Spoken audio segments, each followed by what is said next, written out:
Today's QBO video is going to help you figure out something with sales tax or automated sales tax that you have just been wondering how to do. And this has to do with Texas, right? So we're going to go through a Texas scenario when your ship from is Texas, your ship to is Texas, and you really want to calculate sales tax at that ship to address or an address that you want to tell QBO to calculate sales tax at. And this becomes little frustrating for some people because automated sales tax, it's an engine, right? It's an engine and it's doing things by default that are usually the way things go. And Texas is an origin-based state for sales tax calculations generally. So what it's doing is it's calculating sales tax at the ship from address. So that's the address, that's your business address. So when I open up an invoice and I put my customer in there, it's generating in this box over here my business address, and that's where it's calculating sales tax. So if you don't have shipping turned on, we're going to make sure we toggle this on over here, and you'll see all these same boxes I have. Now, what you're trying to do, again, is calculate at the ship to address. So in this situation, either my customer's address here or a different address where I'm performing the service, let's say. How do we do that? We need to tell the engine that we want to do that. There's two ways. We can use this ship from box, which was also called the location of sale box on the classic invoice. And now this is our new invoice, looks a little different.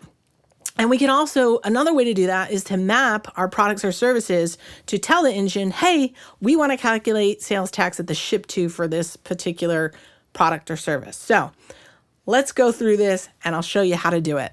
So right now, if I add something here, let's say some type of service, we're going to see sales tax is going to be calculated at the ship from address. So this Denton City address, that is my business address that I have listed in the settings. That is where we're calculating sales tax.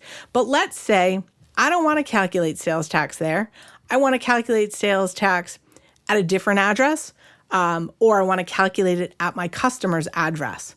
So let's say I want to calculate at my customer's address.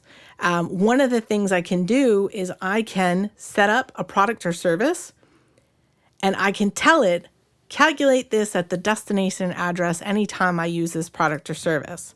So I've actually already done that. I called it destination calculation, and I'm going to show you what that looks like. So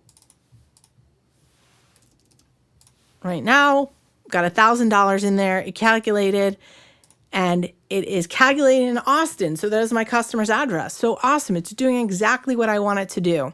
So what I did is I created a new service and I mapped it to a tax category that says apply sales tax at the ship to address whenever you use this. Are you familiar with mapping to sales tax categories? And you might not be, right? So I want to show you exactly how we do this and what to search for in order to get this mapped up just like this. I'm going to delete that and I'm going to say, let's add something new. Let's add destination calculation. I have to call it something different. I'm going to call it number 2.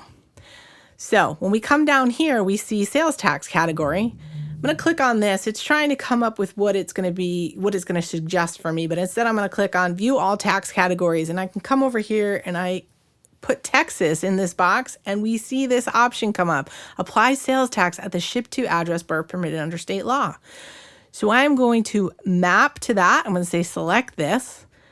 This is the name of my destination calculation 2. I've mapped it to the sales tax category. Put a price in here. I'm going to save and close it. And there it is. We've got it, $1,000. Voila. Again, we're calculating in Austin, Texas. Well, what happens if I put something else on here that is not set up to calculate at the ship to address? You're going to actually see that we'll put this some type of service back on, and you're going to see that it's actually going to calculate at the ship from address. So you can have 2 items, 2 products, 2 services on here that are calculating tax at different locations. So we've got my one that I set up for destination calculation in Austin, and we have this other just general service that I had set up, and it's calculating at my business location. So you can see that there is lots of power here in telling the engine, hey, this is what I'm selling. This is where I want you to calculate tax. I mean, it goes beyond that, right? It actually goes to taxability. If there's special tax rules, for example, Texas has a special rule on data processing. If you were to sell data processing services and you map to that particular tax category, you would see that special treatment take place. In Texas, only 80% of the taxable amount is actually subject to tax, and the engine would do that. There's all these rules in the back end of the engine, and it's smart. It's doing things for you, but it doesn't necessarily know that you want to calculate tax at the ship to in Texas, so you have to tell it. So in this instance, that's what we did. So that's the first way to do it. The other way that you can do this is you can change the address in this box. So let me pick another address in here. Let's see, I had a Fort Worth address up here. So I'm going to take this address and I'm going to show you how you could just use this box. So I'm going to take this destination one off list. I've just got some type of service, right? So that's anything. It could be, it could be anything there. And I'm going to change the address here because I'm telling it, no, I want you to calculate sales tax at the address I'm putting in here for you. So I put this address in and we're going to see sales tax recalculate again here. And we can see that it's actually now calculating this Fort Worth address that I put in there. So that's a great way to drive the calculation too, but sometimes people just want to set it and forget it and have it tied to a product or a service.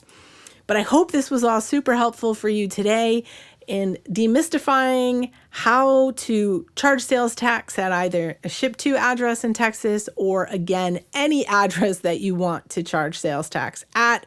Come back for more videos. I'm going to tackle a few other areas that may be helpful for users to handle different types of scenarios with automated sales tax and just handling sales tax in QBO. But I hope you enjoyed this one. I'll see you again next time.